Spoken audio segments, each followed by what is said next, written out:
Welcome to the Virtual CPA Success Show, where we're 100% focused on helping service-based businesses achieve success. Are you a business owner interested in learning how to scale your business? Has your business reached over $1 million in annual revenue?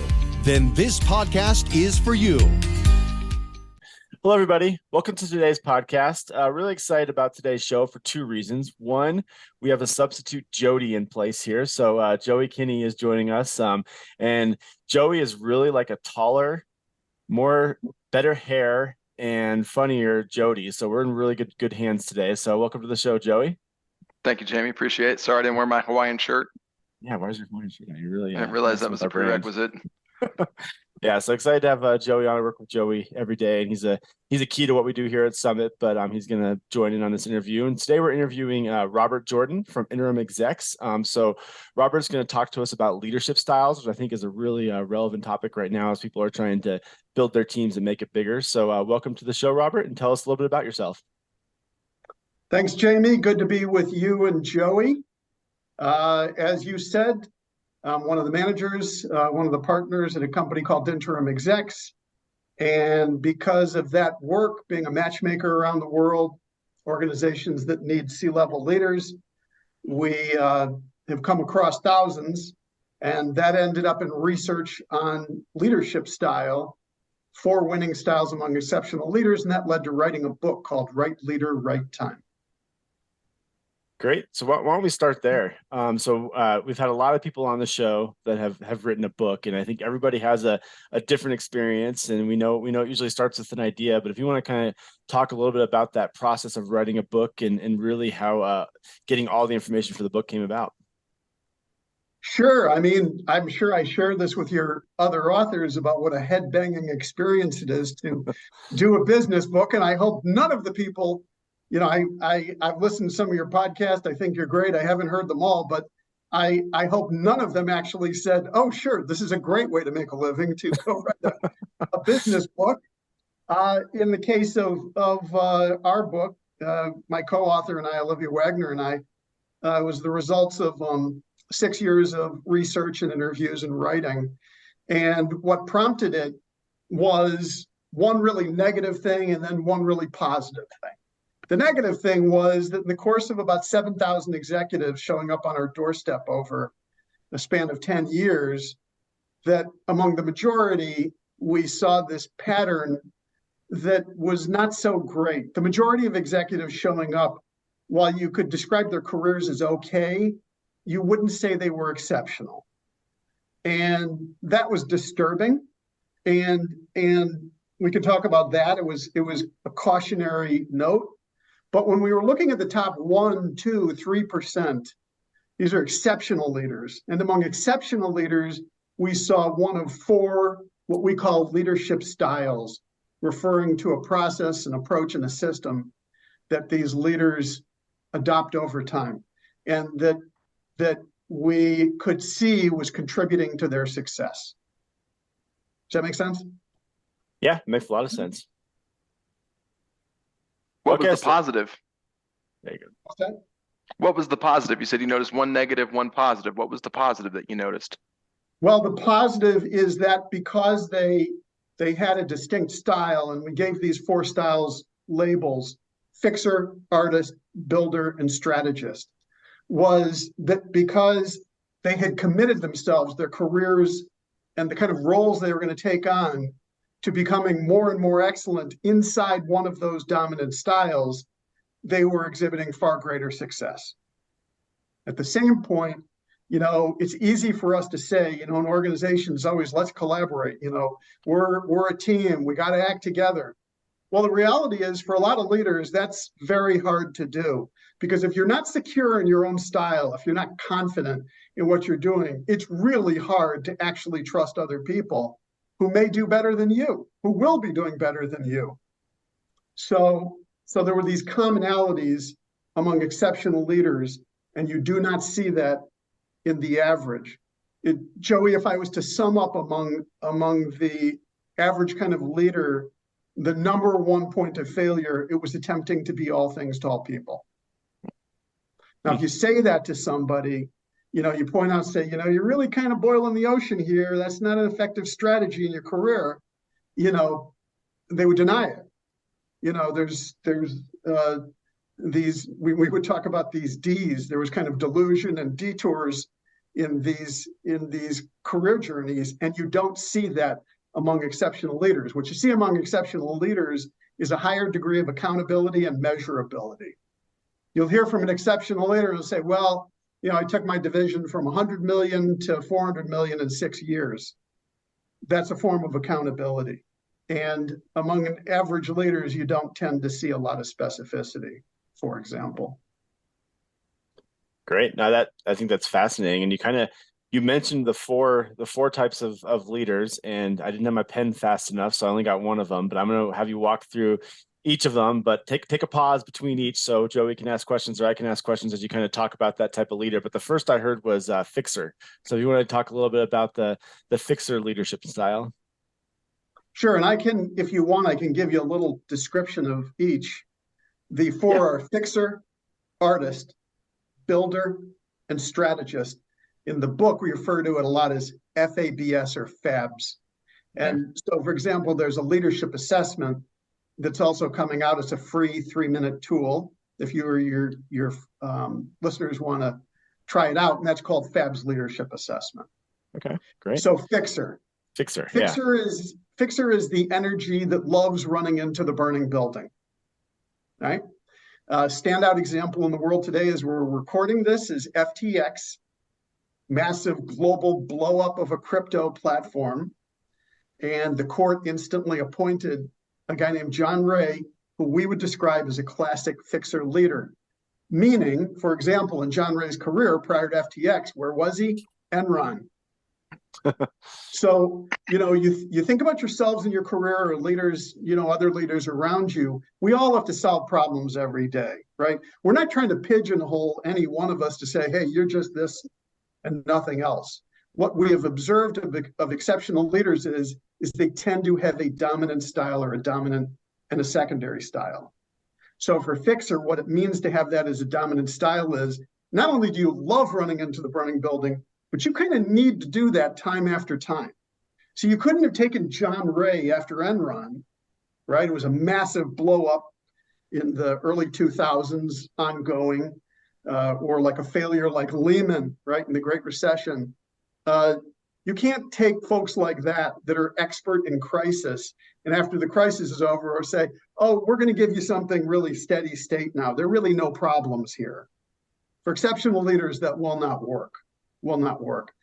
We had done a prior book before Right Leader called How They Did It. And it was a series of interviews with Champion Company founders. And one of the founders we interviewed, he said, if I give a fixer one of my companies and it's not broken, he'll break it just so he can fix it. And we tried that. We did a lot of interviews for this book.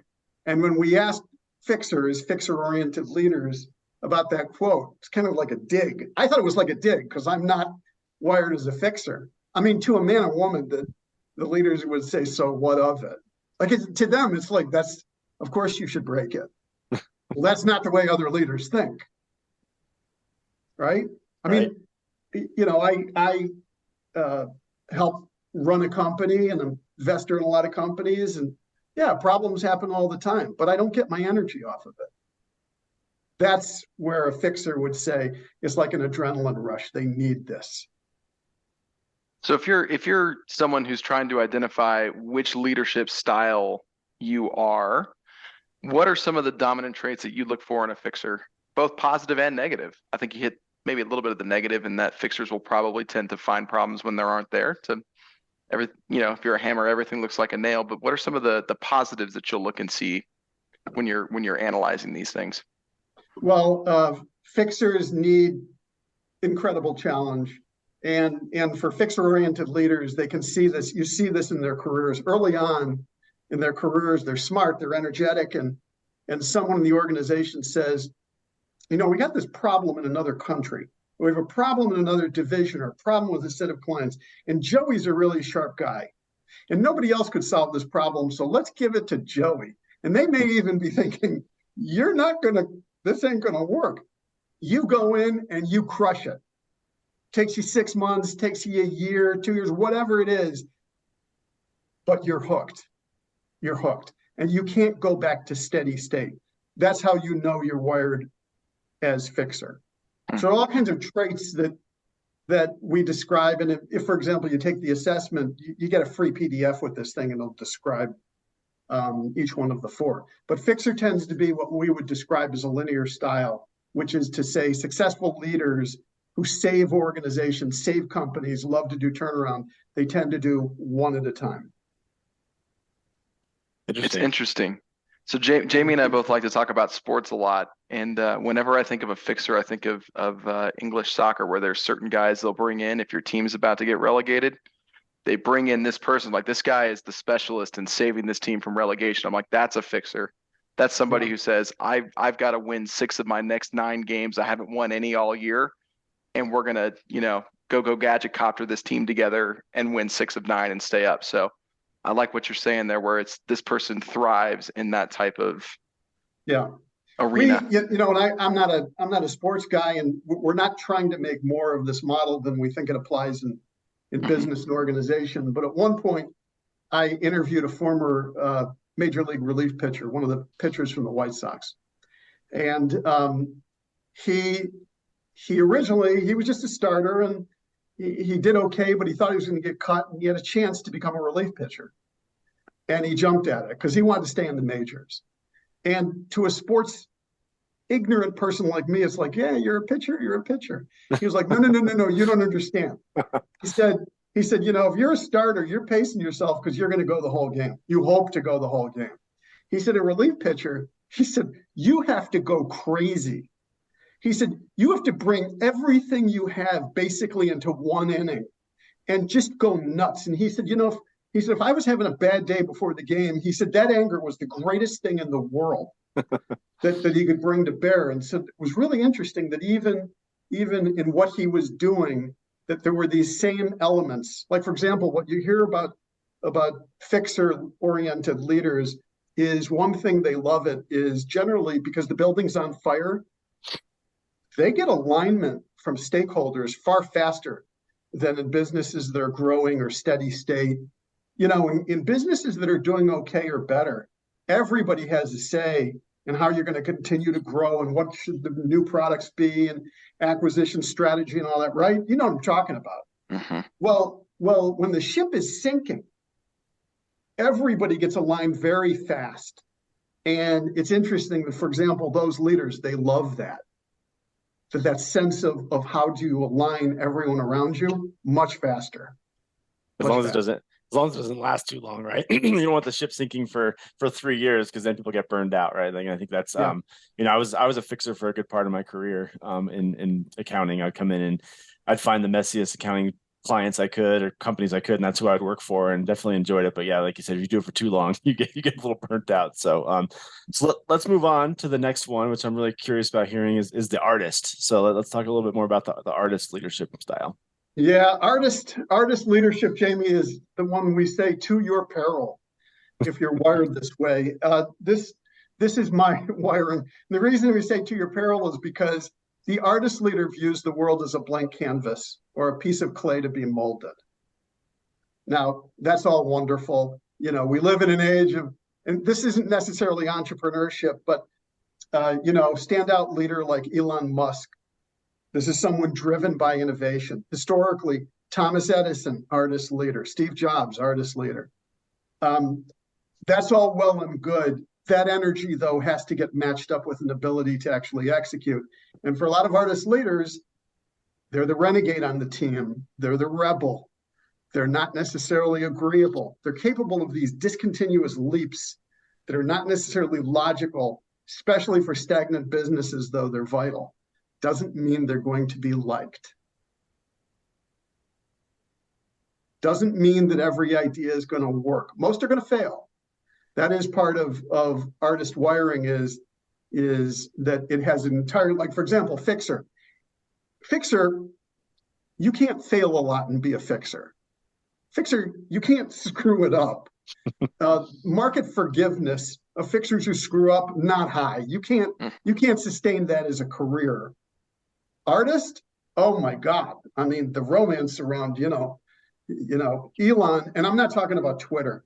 I'm referring to SpaceX, Tesla, and the Boring Company as these are standout examples of an individual who is changing the world. And argue either side of it, but I think for the better. I think he's an incredible innovator. One of the characteristics of artist leaders, parallel play. They need multiple canvases to paint on at the same time. Every artist leader we interviewed very successful people who have multiple companies and serve on tons of nonprofit boards and all of that. We say, and when we would ask them, can you do just one thing at a time? Or does it have to be these multiples? And we had people jumping out of their seats like, I have to have this multiple input. It's a different kind of wiring. Fixer linear, artist parallel. Do you feel like the artist is the archetype for what people think of when they think of founders in 2023? It can be, Joey, but it's not necessarily. For example, if we want to talk a little bit about builder is the energy that sees the product, service, team nascent, small, not at scale. And what turns on builder is get to market domination. Could be scale, but get to market domination. And typically with a lot of builders, when they get to market domination, you'll see them rotate off. They need new team, new project, new division, new company, that they have to go do it again.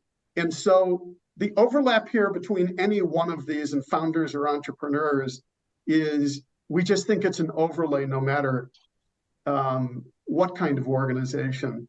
The final style, if I could jump ahead a little bit to strategist, this is the leader at scale. This is the leader at large or really complex organization. And for this leader, the language is completely different. It's all about loyalty. It's about being mentored. It's about mentoring other people. It's cross-training within the organization. It tends to be much higher longevity. The key trait is fixers, artists, and builders, they tend to be inside of a team or an organization that's 5 people, 10 people, 50 people, 100, but they probably all know each other. Stephen Covey, the guy that wrote 7 Habits, he had this wonderful phrase, personal span of control. And those styles tend to be that there's a personal span of control, that you know me and I know you, and that personal relationship is going to work for both of us. Strategist is at an end of size and complexity where they can no longer rely on personal span of control for everything that they want to get done. Far more vast organizations. One of the leaders we interviewed for the book was the Undersecretary of the Department of Defense, and she had responsibility for the Navy. So you imagine, an organization in the hundreds of thousands, and her description of leading in terms of trying to influence systems of systems is nothing like what you hear in terms of the challenges or success from fixers, artists, and builders. Does it make sense? Yeah, definitely makes sense. So so now that you've described all 4, I guess the first step would be is understanding who I am as a leader. But then the next step, which I think might even be more challenging, is as I'm trying to find that right leadership role, is figuring out the organization that I'm possibly moving into or that I'm in and making sure it's the right fit. So what do you recommend in the book, as well as to people you work with, in terms of finding that right fit to make sure that you're not an artist in a place that needs a fixer? Well, you're hitting on a key question, Jamie, for all of us in our careers. And I don't want to make light of this, because one of the big things we say in the book is that exceptional leaders reject more of what is not for their highest and best use. That's really easy to say, so hard to do when you are early in your career, right? You need the job, you need the income. This is crazy. Somebody saying, oh, you should reject what's not your highest and best use. But what happens over time is that as your career goes on and you have more and more success, you see that there's a path. For all of us, we see this, and you see that your decisions become more and more intentional. You choose A over B. You choose C over D, right? And that is a process of coming to your own highest and best use. Does it make sense? So it's not that it's easy. It's not that it's instantaneous. Mm-hmm. One of the quotes from a minister that we put in the book was, just because you have a song to sing doesn't mean you don't have to learn how to sing it. You're on the journey, and that journey is going to be an exploration. And the biggest challenge in there is you or me. It's not external to any one of us to go figure out what that is. That's advice that I wish I had at you kind of mentioned it earlier, a younger point in my career when I was coming up in the accounting industry. I did not feel comfortable saying no to something that wasn't a great fit. At the time, it was what you were mentioning. Man, I need this job. It's coming out of 2012. The recession isn't. It was still floating through New Mexico in ways that it was late. But that's a great piece of advice, I think, for young accountants or really young people anywhere. If you and I would have known each other in 2012 and we had done this book then, I wouldn't have necessarily said, "Hey, reverse course here immediately." Mm-hmm.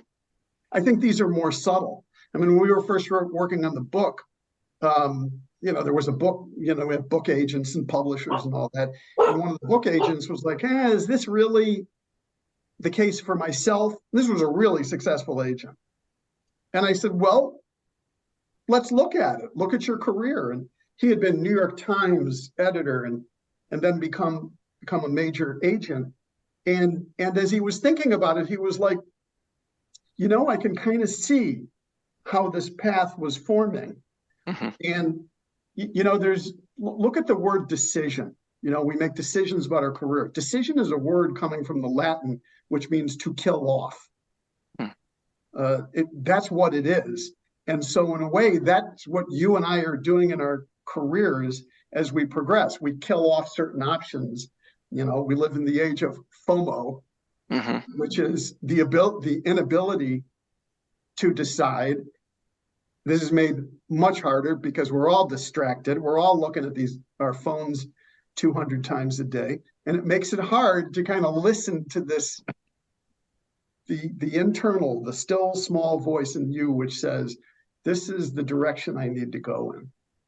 Well, also, I think, as you look at leaders, especially of large organizations or organizations that are even, not so large, you look at these leaders and they have a wide range of experience, right? And I think sometimes it's having those experiences that aren't the best fit that really you learn from and that you can take into those things. It's, again, I kind of talked about my experience a little bit and going in and being the fixer and figuring it out. Like I did that 2 or 3 times, but I'm like, do I really want to make a career of this? And that's kind of, where I found a little bit more stability in what I'm doing now. But I think that you look at leaders and you learn from each experience that you do. And that's why, again, when you look at the execs' resumes of all these companies, it's super long and it's vast and it's not doing the same thing over and over again, at least early on in their career. Yeah. I think for a lot of leaders, as I said, we're not trying to pigeonhole anyone into one. We would say, that we are all combinations of the 4 to infinite degree. The parallel we would say is just like DNA. There are just 4 kinds of proteins. They're called nucleotides that make up all of biological life. Yeah, right? Whether it was your cat, the oak tree outside, or any of us, it's just infinite variation of 4 proteins. And it's the same with leadership style, but there is also this thing that if you start thinking about this and looking at it, you'll see there is a pattern. There's a rhyme and a reason to certain people, and then you can see how it is they have success or don't. So I'll give you one example. This is not to pick on her. Sheryl Sandberg, who was at Facebook, now Meta, arguably one of the best builder leaders of the modern era. She joined Facebook when it was small, a couple hundred employees. This sounds like a lot, 100 million in revenue, but in 7 years, it was 70,000 employees. It was 70 billion in revenue. That's one of the most incredible builder leadership journeys you could imagine. Clearly, they're at scale at that point. The thing that's interesting is she stuck around another 7 years. And that's where things didn't look so good for her. Cambridge Analytica scandal, election problems, the pivot to Meta that didn't really perhaps resonate with her. So it's kind of interesting, this builder wiring, and also her own statement, because I think she said at the outset, she was going to sign up for a 5-year tour of duty. Yeah, no, it's sometimes trusting that gut. And I know, going back to sports again, I know Joey and I talk about this all the time, but that's, Bill Parcells kind of got in that routine where he refused to coach a team for more than 3 years. He's like, after 3 years, they stop hearing my voice and what I'm good at goes away. And so, I think that's exactly what we're talking about, is knowing there might be term limits on any role you happen to find. That's interesting you say that, because among fixer leaders, what you'll tend to hear is there's this subtle shift when there's a go forward team and they start running with the ball faster and faster on their own. Fixer isn't needed anymore. Yep. And that's the point where they need to leave or get ready to leave, because if they stay, they will start breaking things all over again. Yeah, exactly. How do you prepare a fixer for that shift? Because I imagine that shift is subtle, but it's an important shift. If you're good at it, you have to know it. One of the veteran fixers we interviewed, he said, we asked people about their best days, their worst days. And he said, the worst day is the day I leave. Mm-hmm. Because you've bonded with this team and you accomplished something incredible, because you saved the organization and you got to go. You have to go. Well, look, guys, there's no way we couldn't have written this book 30 years ago. The world wasn't.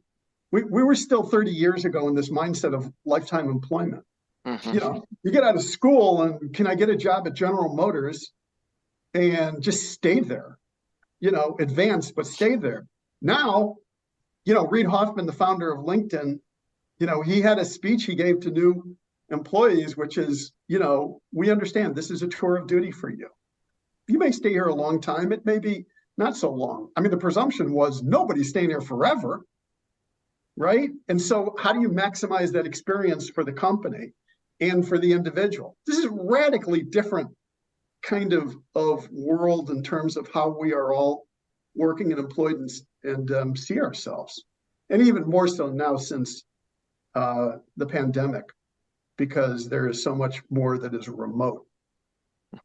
Yeah, for sure. So you were leading right into my final question. So one of the things that we like to do is talk a little bit about something a little off topic. So you mentioned Joey's cat earlier, and I'm not sure if those on the listeners noticed, but my dog was going a little nuts earlier as well, as we had someone come into our front door. So let's talk about being remote and the animals you have in your house. And if you don't have any animals in your house, then you can tell a story about maybe your favorite animal or a call you were on where someone's animal was a big part of the show. So I'm gonna start with Joey, just because we've already seen your cat. But if Joey, if you want to kind of tell us a little story about your animals in your house and how they've interacted while you're working at home.